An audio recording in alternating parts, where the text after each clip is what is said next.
Selamat datang di channel Alur Donghua. Sebelum menonton, silahkan subscribe, biar Mimin tambah semangat update-nya. Di tengah pasir keemasan, ada aliran kekuatan nomologis yang sangat istimewa. Cahaya kristal di kehampaan berkedip tanpa henti, sangat menyilaukan. Dan kehampaan yang diselimuti pasir juga mengalami beberapa perubahan yang menakjubkan. Baik itu aliran udara atau gelombang energi spiritual surga dan bumi, mereka jelas jauh lebih cepat daripada dunia luar. Keduanya membentuk kontras yang mencolok. Karena aura kutukan di Immortal Aperture miliknya, tingkat kultivasi Han Li terjebak di puncak alam Golden Immortal, tidak dapat maju lebih jauh. Selain itu, sebagai tindakan pencegahan, dia telah mengembangkan teknik ramalan air 4 musim, dan sutra berharga bintang ilusi selama ini. Mungkin itu karena dia benar-benar berbakat dalam hukum waktu, tapi sekarang, teknik ramalan air 4 musim telah berkembang pesat ke volume ke-6. Sutra berharga bintang ilusi, miliknya juga telah dikembangkan ke alam yang sangat tinggi, memungkinkannya untuk melemparkan kekuatan ilahi, bintang ilusi Sansea. Dengan ketukan jarinya, cahaya keemasan yang dipancarkan oleh Pure Bottle of Time tiba-tiba menjadi cerah. Pelangi emas di sekitarnya berputar dengan kecepatan yang jauh lebih cepat, seolah-olah beresonansi dengan ilusion Star Sansea di bawahnya. Han Li memasang ekspresi tenang saat dia membentuk segel tangan dengan kedua tangan. Cahaya keemasan bersinar terang di belakangnya saat sebuah roda emas muncul. Itu berputar tanpa henti, dan itu tidak lain adalah mantra Treasure Wheel. Roda harta karun berkedip dengan pola time Dao yang padat. Jumlah mereka lebih banyak dari sebelumnya, dan mereka padat. Saat berputar, mereka berkedip dengan cahaya keemasan. Setelah bertahun-tahun disempurnakan oleh butiran kristal waktu, pola Dao waktu roda harta karun mantra telah meningkat menjadi 720, mencapai batasnya sekali lagi. Cahaya keemasan yang melonjak ke langit terpancar dari mantra Treasure Wheel, memenuhi seluruh ruangan. 3 berkas cahaya keemasan dipancarkan dari mantra Treasure Wheel, Pure Bottle of Time, dan Illusion Star Sansea. Mereka bersinar satu sama lain, seolah-olah ada semacam resonansi di antara mereka. Kekosongan berdengung lembut, memancarkan suara nyanyian Sanskerta. Han Li tidak mengungkapkan keterkejutannya saat melihat pemandangan di depannya. Kembali ketika dia memperoleh teknik ramalan air 4 musim, dan sutra berharga bintang ilusi, dia menemukan bahwa kedua teknik kultivasi tersebut memiliki hubungan yang samar dengan sutra transmutasi mantra miliknya. Selama bertahun-tahun, ketika dia mengolah 2 metode kultivasi lainnya, dia memiliki pemahaman yang lebih dalam tentang ini. Ketiga metode kultivasi waktu ini memang terkait erat, seolah-olah berasal dari metode kultivasi yang sama. Mungkin itu karena dia belum mengembangkan ketiga metode kultivasi ke tahap pencapaian hebat, jadi dia belum bisa sampai pada kesimpulan akhir. Han Li menggelengkan kepalanya dan mengesampingkan pikiran ini. Dia perlahan menutup matanya dan mulai menggumamkan mantra. 3 sinar cahaya keemasan menyala pada saat yang sama dan secara bertahap terjalin di bawah kendalinya. 3 hukum waktu yang sangat berbeda juga terjalin satu sama lain seolah-olah mereka mencoba untuk menyatu. Namun, meskipun ketiga cahaya emas itu tampak serupa, mereka tidak dapat menyatu. Bahkan, ada penolakan di antara mereka. Selama beberapa tahun terakhir ini, basis kultivasi Han Li telah berkembang dengan sangat cepat, dan karena seni kultivasi yang dia kultivasi dan semua jenis peluang yang dia temui, pemahamannya tentang hukum waktu juga telah meningkat tanpa disadari. Sebagai salah satu dari 3 hukum tertinggi, hukum waktu adalah inti dari seluruh dunia keabadian sejati dan juga hukum langit dan bumi yang paling dasar. Dalam skala yang lebih kecil, berlalunya waktu terkait dengan hidup dan mati seseorang dan hidup dan mati suatu objek. Dalam skala yang lebih besar, itu juga waktu yang mendorong seluruh dunia abadi sejati ke depan. Tampaknya ada sepasang tangan yang menggerakkan roda waktu menurut suatu hukum, menyebabkannya melampaui semua hukum lainnya dan bergerak maju selamanya. Alasan mengapa itu disebut tertinggi adalah karena ia berdiri di atas sebagian besar hukum dan tidak terpengaruh olehnya. Bahkan bisa mempengaruhi atau mengubah beberapa hukum. Misalnya, kekuatan hukum air dan api yang paling umum akan sangat berkurang di bawah pengaruh hukum waktu. Meskipun kitab suci transmutasi kata sejati yang dia kembangkan dapat mengontrol aliran hukum waktu dalam area tertentu melalui roda waktu yang terkondensasi dan didorong oleh energi spiritual surgawi dalam jumlah yang sangat besar, dan kekuatannya tak tertandingi, itu hanya satu, penerapan hukum waktu dan tidak lengkap. Dengan kata lain, hukum waktu sangat luas dan mendalam, dan itu sama sekali bukan sesuatu yang bisa dicakup oleh kitab suci transmutasi kata sejati. Adapun teknik ramalan air 4 musim dan ilusionaris Tartome, mereka hanyalah pemahaman dan penerapan hukum waktu dari sudut lain. 3000 Grand Tao kira-kira seperti ini. Sebenarnya, selama seseorang memahami hukum dari aspek tertentu dan mampu mengendalikan dan menerapkannya dengan terampil dan fleksibel, itu sudah langka dan berharga.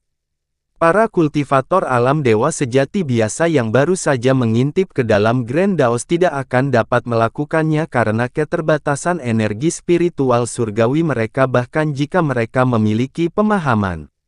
Para kultivator ranah Golden Immortal setidaknya bisa dianggap mampu memobilisasi energi spiritual langit dan bumi. Atas dasar ini, jika seseorang dapat memahami dan menguasai pemahaman dan penerapan lain dari suatu hukum, maka dia harus dapat membuat lompatan kualitatif. Seperti kata pepatah, Grand Tao menyatu menjadi satu. Oleh karena itu, selain mengembangkan kedua teknik kultivasi ini, Han Li telah mencoba menggabungkan ketiga hukum waktu selama ini. Meski tidak mulus, dia tidak pernah menyerah. Saat dia tanpa henti membentuk segel dengan tangannya, 3 cahaya emas di ruang rahasia menyala dengan liar dan saling terkait satu sama lain untuk secara bertahap membentuk pusaran emas yang bergemuruh dan berputar. 3 hukum waktu berputar bersama dengan pusaran emas dan secara bertahap menyatu, tetapi mereka masih terpisah dengan jelas dan tidak menyatu. Ketika Han Li melihat pemandangan ini, alisnya sedikit berkerut, dan dia membentuk segel dengan tangannya lebih mendesak lagi. Tepat pada saat ini, pusaran emas tiba-tiba menyala dan berputar lebih cepat, dan perlahan mulai menyusut. 3 hukum waktu terjalin dengan intens, dan rune emas yang tak terhitung jumlahnya dengan berbagai ukuran muncul di tengah pusaran, memancarkan fluktuasi hebat dari hukum waktu. Tapi ketiga hukum waktu masih belum menunjukkan tanda-tanda menyatu, dan ada tanda-tanda samar mereka meledak. Ketika Han Li melihat pemandangan ini, dia buru-buru berhenti membentuk segel, dan pusaran emas langsung berhenti menyusut.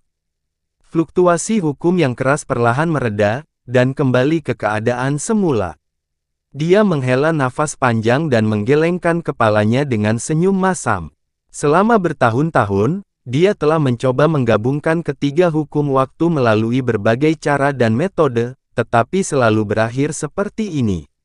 Dia telah menghabiskan banyak waktu dan energi, tetapi masih gagal. Mungkinkah ketiga hukum waktu benar-benar tidak bisa menyatu, atau adakah sesuatu yang dia tidak benar-benar mengerti? Han Li memandang pusaran emas dalam diam, dan tiba-tiba, jejak ketajaman muncul di matanya. Dia mengangkat tangannya dan melambai. Serangkaian cahaya biru terbang keluar, dan ternyata itu adalah bendera biru. Jumlahnya ribuan, dan mereka tenggelam ke berbagai bagian ruang rahasia. Cahaya biru menyala dengan liar di ruang rahasia, mengembun menjadi tirai cahaya biru tebal dengan rune misterius yang berkedip di atasnya. Itu terlihat sangat kokoh. Pada saat yang sama, cahaya hijau menyala di tubuhnya, dan cangkang kura-kura biru besar muncul di permukaan tubuhnya. Saat mereka bergabung bersama, Angsung membentuk baju besi hijau tua yang melindungi seluruh tubuhnya. Itu adalah garis keturunan kura-kura hitam. Han Li sepertinya merasa itu tidak cukup. Dia membuka mulutnya dan meludahkan beberapa artefak pertahanan abadi, yang berubah menjadi beberapa perisai warna-warni yang langsung menutupi seluruh tubuhnya. Setelah melakukan ini, dia membuat segel tangan lagi dan menunjuk ke pusaran emas. Pusaran emas mulai menyusut lagi, dan cahaya keemasan yang menyilaukan muncul dari kedalaman pusaran. 3 hukum waktu terjalin kembali dengan ganas, dan semburan energi muncul. Han Li mendengus dingin, tapi dia tidak berhenti. Sebaliknya, dia membuat lebih banyak segel tangan. Pusaran emas berputar dengan ganas, dan cahaya keemasan di tengahnya begitu menyilaukan sehingga orang tidak dapat melihatnya secara langsung. Rune emas yang tak terhitung jumlahnya jatuh dengan keras di dalamnya. Saat berikutnya, aura mengerikan terpancar dari pusat pusaran, dan bisa meledak kapan saja. Mata Han Li sedikit menyipit, dan tangannya membuat segel tangan lagi. Pusaran emas bergetar hebat, dan menyusut hampir setengahnya lagi. Rune emas di pusaran juga menyusut dengan pusaran, dan rune emas, yang seperti tong mesiu, berjatuhan dengan keras, dan sepertinya akan meledak. Tetapi pada saat ini, perubahan mendadak terjadi. 3 hukum waktu yang sangat bertentangan tiba-tiba berubah, seolah-olah mereka telah ditekan secara ekstrim, dan akhirnya menyerah, menjadi lunak, dan menyatu satu sama lain. Rune emas yang berjatuhan dengan keras tiba-tiba runtuh ke dalam, dan menyusut dengan cepat. Dalam sekejap, itu berubah menjadi cincin emas yang berkilauan, dan pusaran emas di luar juga menyatu menjadi cincin emas seperti ikan paus yang sedang menghisap air. Semua cahaya keemasan di ruang rahasia besar menghilang, hanya menyisakan cincin emas kecil, berkedip dengan cahaya keemasan redup, diam-diam melayang di udara. Adegan di depannya benar-benar di luar dugaan Han Li. Dia melihat semua ini dengan ekspresi tercengang, dan sedikit keterkejutan muncul di wajahnya. Namun, cincin emas itu tidak stabil, dan hanya bertahan sesaat sebelum mulai bergetar hebat, dan retakan muncul di permukaannya, seolah akan segera runtuh lagi. Fluktuasi hukum waktu yang sangat besar terpancar dari cincin emas, dan segera setelah tirai cahaya biru di ruang rahasia bersentuhan dengan hukum waktu, itu segera hancur seperti selembar kertas, menjadi semakin tipis, dan sepertinya akan runtuh sepenuhnya. Han Li mengerutkan kening saat melihat pemandangan ini. Meskipun ada batasan lain di kediaman gua, dia memperkirakan bahwa mereka tidak akan mampu melawan hukum waktu yang kuat. Akan sangat mengerikan jika situasi di sini menarik perhatian seseorang dengan motif tersembunyi. Dia akan menggunakan teknik untuk menekan hukum waktu, tetapi pada saat ini, sesuatu yang aneh terjadi lagi. Sebuah bola cahaya hijau terbang keluar dari lengannya dan melayang di udara. Itu adalah botol langit, dan mulut botol itu menghadap ke cincin emas. Botol itu tiba-tiba bersinar terang, memancarkan cahaya hijau menyilaukan seperti matahari hijau. Hisap yang kuat tiba-tiba keluar dari botol, dan cincin emas tersedot ke dalamnya. Setelah cincin emas menghilang, hukum waktu yang menakutkan juga tiba-tiba menghilang tanpa jejak, dan tirai cahaya biru di ruang rahasia berhenti pecah. Botol langit dengan cepat mengembang, dan rune hijau yang tak terhitung jumlahnya muncul di dalam botol. Kemudian, itu mengembun menjadi awan hijau, berjatuhan tanpa henti. Fluktuasi hukum yang kuat dipancarkan dari awan hijau, menyebabkan kehampaan di sekitarnya berfluktuasi, dan riak yang terlihat muncul. Han Li sedikit terkejut saat melihat pemandangan ini. Pada saat ini, mata vertikal emas tiba-tiba terbuka di tengah roda kebenaran, dan seutas benang kristal emas terbang keluar darinya, berkelebat, dan menghilang ke dalam botol langit. Awan hijau di dalam botol tiba-tiba menyala, dan berubah menjadi seberkas cahaya hijau tebal yang melesat ke kehampaan di depannya.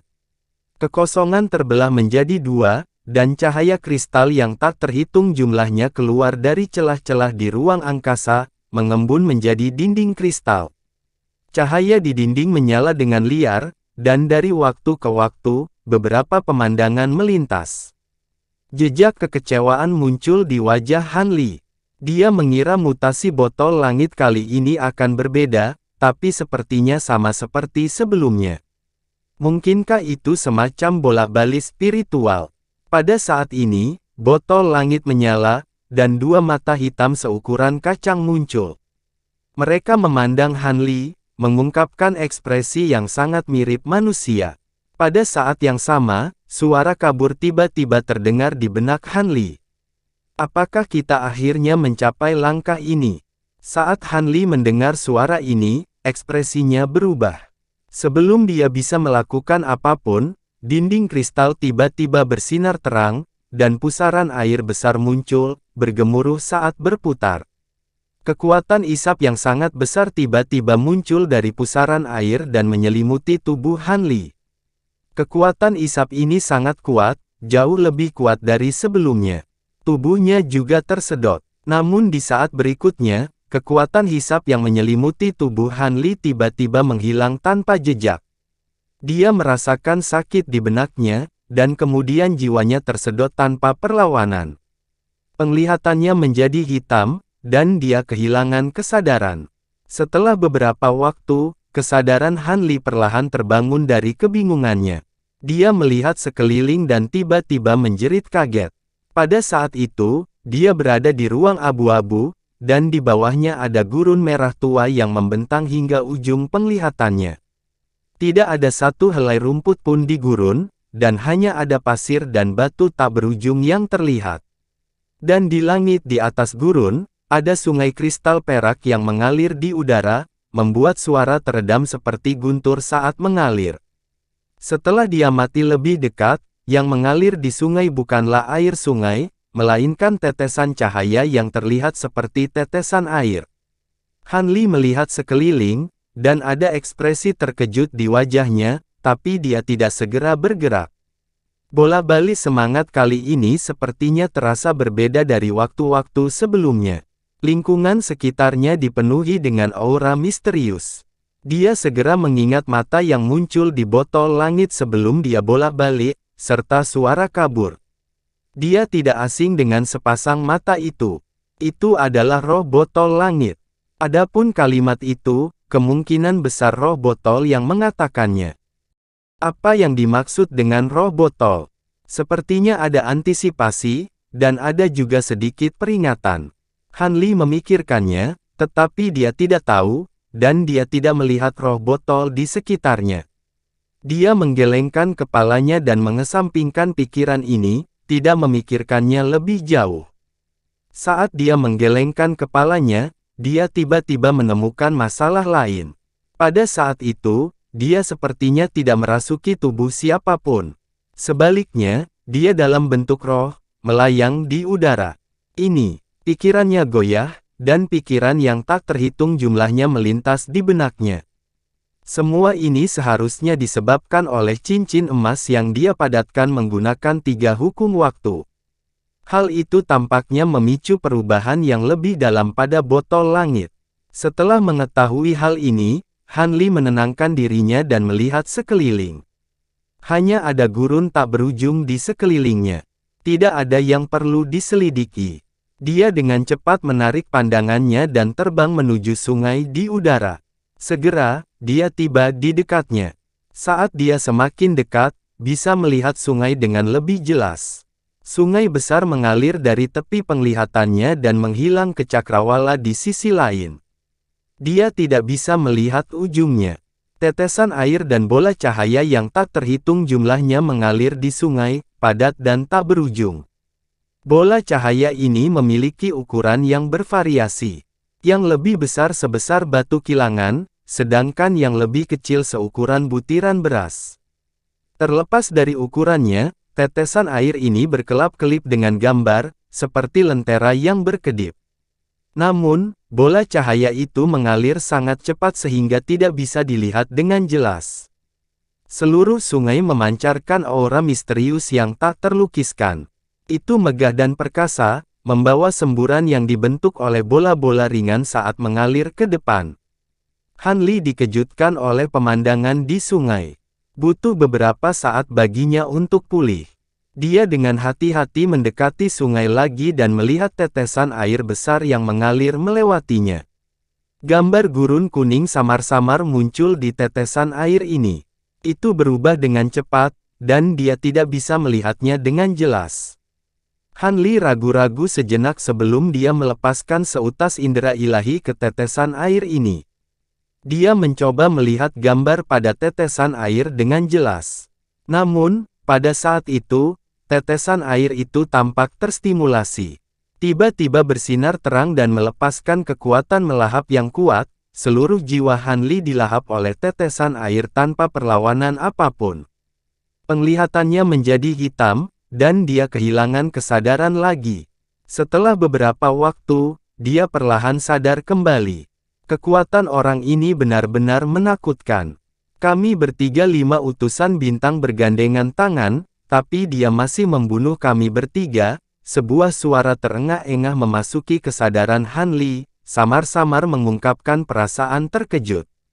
Teknik kultivasi roh orang ini telah dikembangkan hingga puncak lapisan kelima, jadi tentu saja ini bukan masalah kecil. Rekan Daois Gu, rekan Daois Lin, dan yang lainnya mencoba memperjuangkan prestasi, dan maju terus tanpa persiapan apapun. Itu benar-benar bodoh. Namun, berkat ketiga idiot itulah mereka menahan orang ini. Kalau tidak, kami tidak akan bisa menangkap putranya dan membuatnya merasa khawatir. Suara tajam lainnya terdengar. Itu juga terdengar agak lemah, tapi itu tertawa dingin. Rekan Taois Gu dan yang lainnya terbunuh. Kami menderita kerugian besar dalam perjalanan ini. Apakah guru akan menyalahkan kami? Suara pertama bertanya dengan cemas.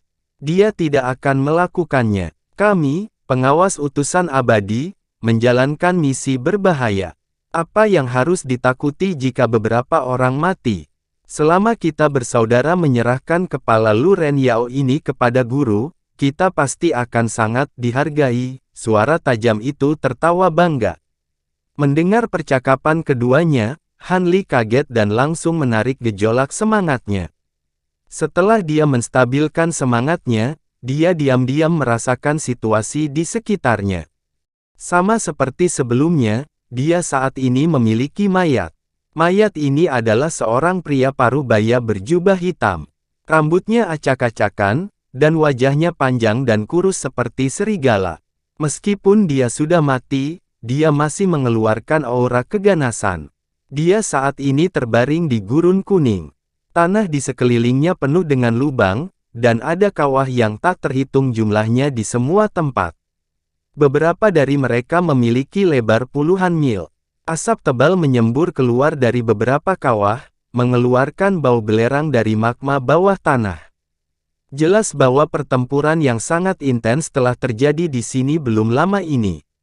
Dua pria yang mengenakan baju besi emas berdiri di dekatnya. Pola pada armor emas adalah simbol pengadilan surgawi. Salah satunya adalah pria tua yang tinggi dan besar. Dia memiliki alis lurus dan hidung tinggi, dan ekspresi dingin di wajahnya. Yang lainnya adalah pemuda pendek dan gemuk. Dia memiliki kepala bulat dan wajah bulat. Dia botak, dan tidak ada sehelai rambut pun di kepalanya. Kedua wajah mereka sedikit pucat, terutama pemuda pendek dan gemuk. Ada tetesan darah di sudut mulutnya, dan baju besi emas di tubuhnya juga sedikit compang-camping. Di tanah lebih jauh, ada 3 mayat dengan baju besi emas. Han Li hanya melirik dan segera menarik kembali indera ilahinya. Rohnya masuk lebih dalam ke otak mayat ini. Meski hanya melirik sekilas, dia bisa merasakan aura lelaki tua jangkung dan pemuda pendek gemuk itu. Keduanya adalah dewa primordial, dan kultivasi mereka jauh di atas Gong Sujiu. Mereka setidaknya berada di tahap tengah, dan bahkan mungkin di tahap akhir. Dari percakapan barusan, Han Li tahu bahwa keduanya adalah utusan abadi dari pengadilan surgawi. Jika mereka mengetahui ada roh lain di dalam mayat ini, mereka pasti akan segera membunuhnya. Jiwanya telah bepergian ke sini karena botol langit. Dia tidak yakin apa yang akan terjadi jika dia terbunuh di sini, tetapi dia menduga itu bukan hal yang baik. Saat roh Han Li masuk lebih dalam ke otak pria berjubah hitam itu, sesuatu yang aneh terjadi. Aliran panas yang sangat besar tiba-tiba menyembur keluar dari otak pria berjubah hitam itu dan menyatu ke dalam jiwanya.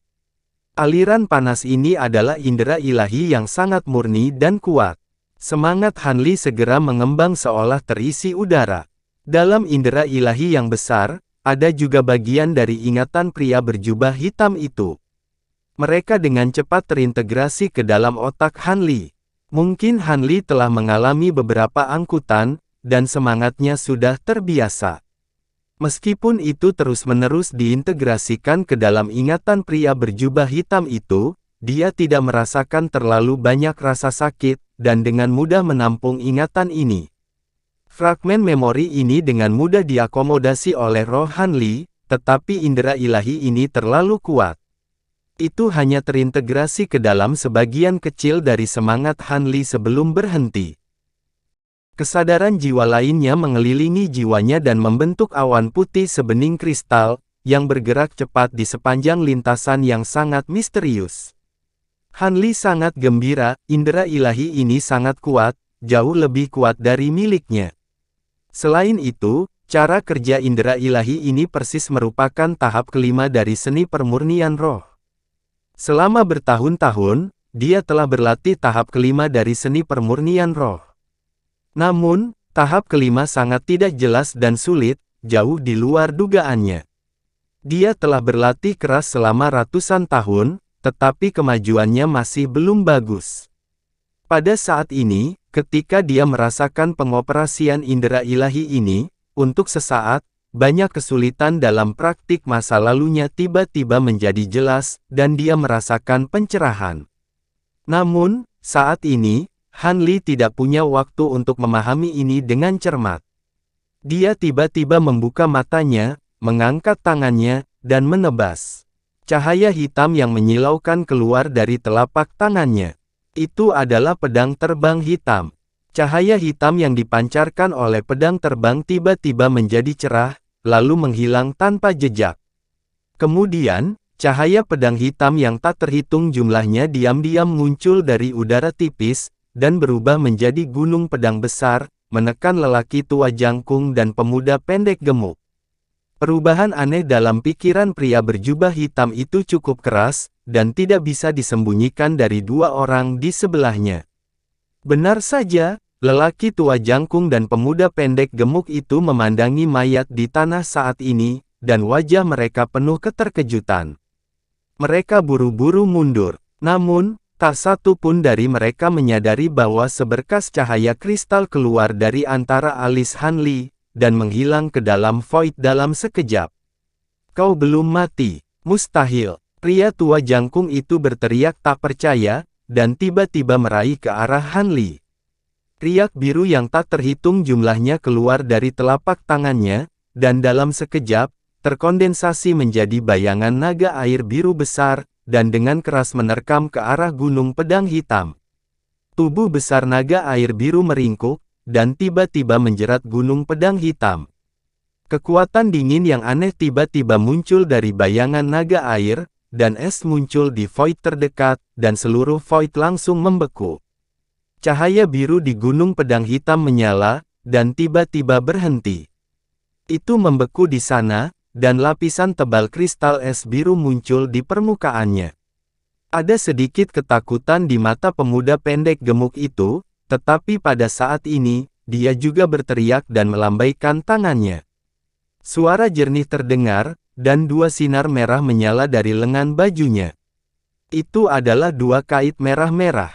Kaitnya panjangnya 3 kaki, dan seluruh tubuhnya bersinar dengan api merah, samar-samar terkondensasi menjadi bunga api merah, dan memancarkan aura yang menakutkan.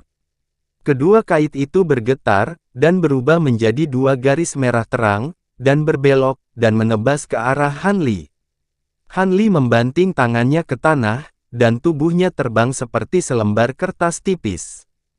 Kemudian, dengan putaran yang aneh, dia berubah menjadi bayangan hitam, dan terbang di antara 2 garis cahaya dengan jarak sehelai rambut.